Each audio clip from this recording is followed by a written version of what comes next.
हाथ पहुँच जाता था उसी पे, और घर का काम अस्त व्यस्त रहने लगा। श्रीमती दिन में 10-10 बार उन्हें नौकरों की नौकरी से बर्खास्त करती, मतलब 10 बार बोलती तेरे को निकाल दूंगी, तेरे को निकाल दूंगी। पर तब भी हेतु की पीठ मजबूत थी, मतलब वो कुछ बोलता नहीं था, सुन के लेता था। दिन कटने लगे और बाबू गोपाल राम की खोज दूसरी नौकरों में की शिथिल पड़ने लगी, मतलब दूसरा नौकर ढूंढने लगा उसका आदमी। नौकर उज्जड़ और अरूप था, पर दिन में केवल 2 बार खाता था, 2 बार खाना खाता था। उस पर वेतन केवल 12 रुपये।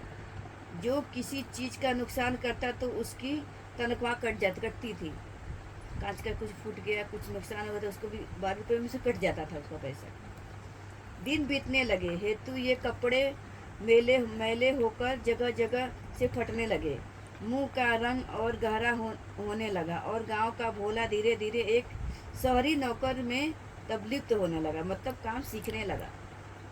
इसी तरह 3 महीना बीत गए, पर यहाँ पहुँचकर श्रीमती एक भूल कर गई। श्रीमती और श्रीमान और श्रीमती जी का एक छोटा सा बालक था, जो अब 4-8 बरस का हो गया था, और प्रश्नानुसार उसके मुंडन संस्कार के दिन नज़दीक आ रहे थे। उसको मुंडन कराना था, मुंडन। पूरे घर में उन्हें उत्साह और प्यार से मुंडन की तैयारी होने लगी। बेटे के वात्सल से श्रीमती जी की आंखें आटे डाल पलथी मार के बैठो, ऐसे दिमाग में नहीं घुसेगा। उठो। घी से हटाकर रंग बिरंगे खिलौने और कपड़े की ओर फेर दी। सामिलाने और बाजे का प्रबंध होने लगा। मित्रों संबंधी को निमंत्रण पत्र लिखे जाने लगे, और धीरे धीरे चाबियों का गुच्छा श्रीमती जी के दुपट्टे के छोर से निकलकर नौकर के हाथ में रहने लगा, जिस पे विश्वास नहीं करती थी पहले। ज़्यादा दिन हो गया, थोड़ा थोड़ा विश्वास करने लगी, और तो काम भी पड़ गया। मुंडन आ गया तो इतना मेहमानों कहाँ संभालेगी। आखिर वो सुदिन आ पहुंचा। श्रीमान और श्रीमती के घर के सामने 12 बजने लगा। मित्र संबंधी मोटे और तांबू पर बच्चे के लिए उपहार लेकर आने लगे। फूलों, फानूसों और मित्र मंडल के हाथ से विनोद से घर का सारा वातावरण जैसे खिल उठा था। श्रीमान और श्रीमती काम में इतने व्यस्त थे कि उन्हें पसीना पोंछने की भी फुर्सत नहीं थी। एन उसी वक्त हेतु कहीं बाहर से लौटा और सीधा श्रीमती के हाथ सामने आ खड़ा हुआ। हुजूर, मुझे छुट्टी चाहिए, मुझे घर जाना है। वो बोला भी मेरे को छुट्टी चाहिए। श्रीमान उसी वक्त दरवाजे पर खड़े अतिथियों का स्वागत कर रहे थे।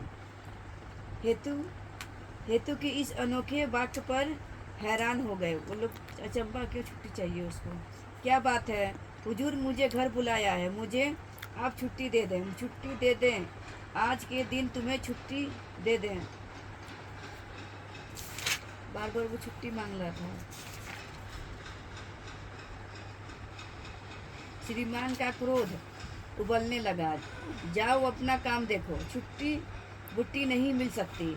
श्रीमान खाना खाने वाले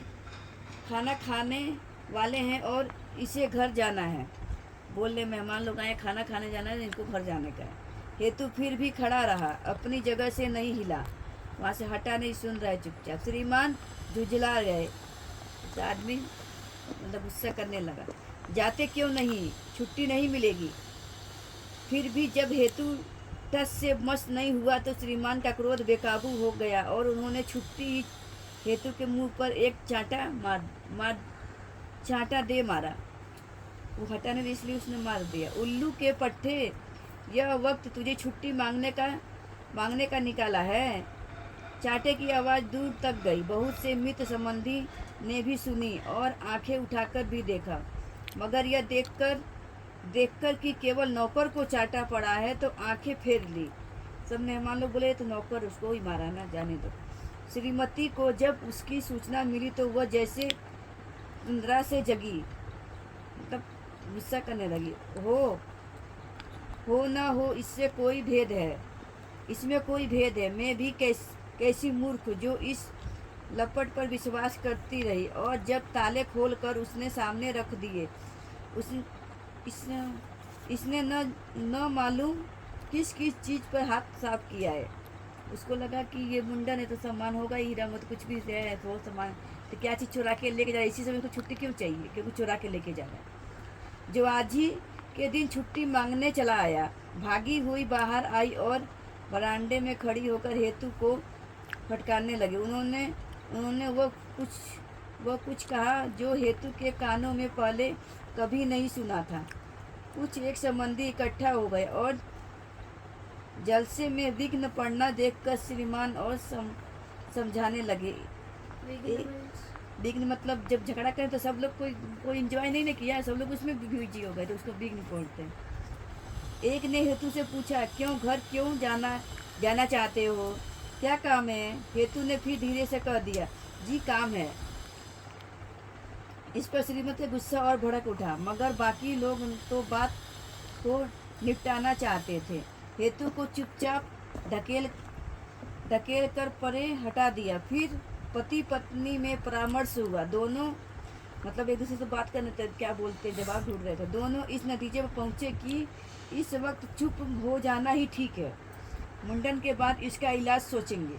वो लोग चुप हो गए, बोले मुंडन हो जाए उसके बाद इसको बताते हैं।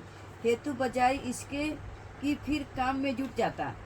बरामदे में एक कोने में जाकर बैठ गया और न मुँह न हाथ, चुपचाप इधर उधर ताकने लगा। इस पर श्रीमान आपे से बाहर होने लगा, मतलब उसको गुस्सा आने लगा। पहले तो देखते रहे, फिर उसने आप पास जाकर उससे कड़क कर बोला, काम करेगा या मैं किसी को बुलाऊं? उसने पूछा, काम करेगा कि मैं किसी और को बुला लूं? हेतु ने फिर वही रट लगाई, साहब मुझे जाने दो, मैं जल्दी लौट आऊँगा, मुझे काम है। आखिर जब जलसे में बहुत से लोगों का ध्यान उसी तरफ जाने लगा तो एक मित्र ने सलाह दी कि उसका नाम पता लिख लिया जाए, उसकी तनख्वाह रोक ली जाए और उसे जाने दिया जाए। लोग बोले कि पैसा भी मत दो, उसका नाम पता एड्रेस घर का सब ले लो। श्रीमान ने अपनी डायरी खोली, उस पर हेतु का नाम पता लिखकर नीचे अंगूठा लगवाया और धक्के मारकर बाहर निकाल दिया। दूसरे दिन श्रीमान ने अपना ट्रक खोलकर अपनी चीज़ों की पड़ताल शुरू की। अपने जेवर, सिल्क के उड़ाऊ सूट, चांदी के बटन, एक एक करके जो याद आया गिन डाला। सब अपना जेवर देखने का चुरा के नहीं लेके गए हैं। मगर बड़े घरों में चीज़ों की सूची कहाँ होती है, इतना सामान कोई रखकर याद रहेगा कि हमारे पास ये चीज़ है, नहीं याद रहता है। और एक एक चीज़ किसे याद रह सकती है। श्रीमती जल्दी ही थक कर बैठ गई। ढूंढते याद करते करते वो लोग बैठ गए चुपचाप। तुमने उसे जाने क्यों दिया? वो बोली, तुमने उसे जाने क्यों दिया? अभी कोई नौकरों को यूं ही जाने देता है? अब मैं क्या जानूं क्या क्या उठा के ले गया। श्रीमती बोली, पता नहीं क्या क्या लेके गया। जाएगा कहाँ? उसकी 3 महीने की तनख्वाह मेरे पास है। इसका आदमी बोला, मेरे पास 3 महीने की तनख्वाह? वाह जी, 150 के चीज़ ले गया तो 20 रुपये तनख्वाह की वो चिंता करेगा? अगर वो सोचा लेगा कितना का होगा, ज़्यादा रहेगा ना। 20 रुपये तनख्वाह के 12 रुपये 13 रुपये था ना उसका। तुम अपनी चीज़ों का अच्छी तरह देख लो। अगर कोई चीज़ भी गायब हुई हो तो पुलिस में इत्तला कर दो, मतलब पुलिस वालों को बोल दो जाके। इत्तला मतलब बोल दो। मैंने उसका पता वता सब लिख लिया है। तुम समझ बैठे हो कि उसने तुम्हें पता ठीक लिखवाया होगा। उसकी औरतिया बोले, क्या तुमको सही लग रहा है कि उसने नौकर तुम्हारा अपना एड्रेस सही दिया होगा क्या? दूसरा नौकर आ गया। तब तक दूसरा नौकर आ गया और घर का काम पहले की तरह चलने लगा। जब श्रीमती जी को कोई चीज़ न मिलती तो वह हेतु को गालियाँ देती। वो चला गया तभी गाली दे रही है। श्रीमान धीरे धीरे दिल में अफसोस करने लगे। कई बार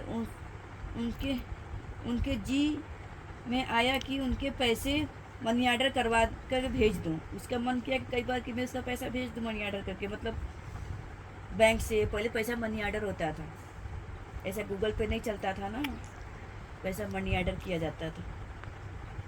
मगर फिर जैसे राखी भेजते हैं वैसा भेजा जाता था। हाँ, इन अपने रख के पैसा भेजा जाता था। जैसे राखी बनाई भी रख के, जैसे राखी जाता था तो उधर से पैसा आता था। मगर फिर कुछ श्रीमती के डर से, कुछ अपने संदेश के कारण रुक जाते।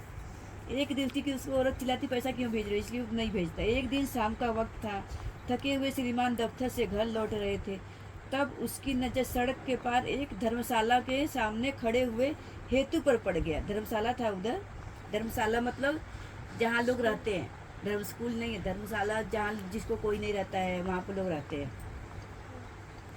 जैसे माँ बाप को अनाथ आश्रम छोड़ते हैं, वैसे धर्मशाला हो जैसे कोई है तो वहाँ पर रखते हैं। वहीं फटे हुए कपड़े, वही शिथिल वथूर चेहरा, उन्हें पहचानने में देर लगी। वो पहचाने तो वो कौन है, गंदा हो गया था, बिल्कुल खराब हो गया था। झट से सड़क पार करके हेतु के सामने जा खड़े हुए और उसे कलाई से पकड़ लिया, उसका हाथ पकड़ लिया। अरे तू कहाँ था इतने दिन, गांव से कब लौटा? वो पूछा तू गांव से कब लौटा, इतने दिन कहाँ था? अभी अभी लौटा हूँ साहब, वो बोला मैं अभी अभी लौटा हूँ। हेतु ने जवाब दिया, काम कर आया अपना, तो गाँव का काम करके आया क्या जिसके लिए गया था? हेतु ने धीरे से कहा, जी हाँ काम हो गया मेरा। कौन सा ऐसा जरूरी काम था जो जलसे वाले के दिन भाग गया? हेतु चुप रह गया, मतलब उसी दिन मुंडन के दिन ही गया ना वो, ऐसा कौन सा जरूरी काम था तेरे को उसी दिन जाना था? बोलते क्यों नहीं हो, क्या काम था? बार बार पूछ रहा क्या काम था, क्यों गया गाँव? मैं कुछ नहीं कहूँगा, सच सच बता दो। वो बोले मैं कुछ नहीं कहूँगा, तू बता सच में क्यों गया था? सहसा हेतु की आंखों में आंसू आ गए, होठ बात करने के लिए खुलते मगर फिर से बंद हो जाते। बार बार आंसू छिपाने का यत्न करता, मतलब उसको रोना आया था लेकिन रो नहीं रहा था, मगर आंखें ऐसी झलक आई कि आंसू की रोकना संभव हो गया। बार बार रोने का मन किया लेकिन देख के रोना आ गया उसको। बाबू राम गोपाल पसीज उठे।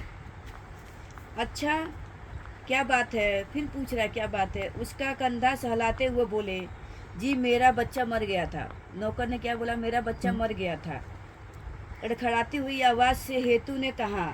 बाबू राम गोपाल को सुनकर दुख हुआ, थोड़ी देर तक चुपचाप खड़े उसके मुंह की ओर देखते हैं, फिर बोले, मगर तुमने उस वक्त कहाँ क्यों, उस वक्त जब हम लोग पूछे तुमने क्यों नहीं बताया? तुमसे बार बार पूछा गया तभी नहीं बताया ना उसने, मगर तुम कुछ भी न बोले। क्यों पूछा, क्यों नहीं बताया? हेतु ने धीरे से कहा, जी वहाँ कैसे कहता, खुशी वाला घर था, क्योंकि उसके घर पर मुंडन था ना, मेहमान लोग आए थे। घर में यह नहीं कहते, हमारे गांव में इसे बुरा मानते हैं। जहाँ खुशी रहेगा मरने का बात नहीं किया जाता है। और श्रीमान अस्वस्थ और हैरान रह उज्जवल गंवार की मुंह की ओर देखने लगे, मतलब अपने आप को लज्जित समझने लगे, उसका मुंह देखने लगे। इसका क्वेश्चन क्या है? दिखाओ क्वेश्चन का आंसर बता दो फिर।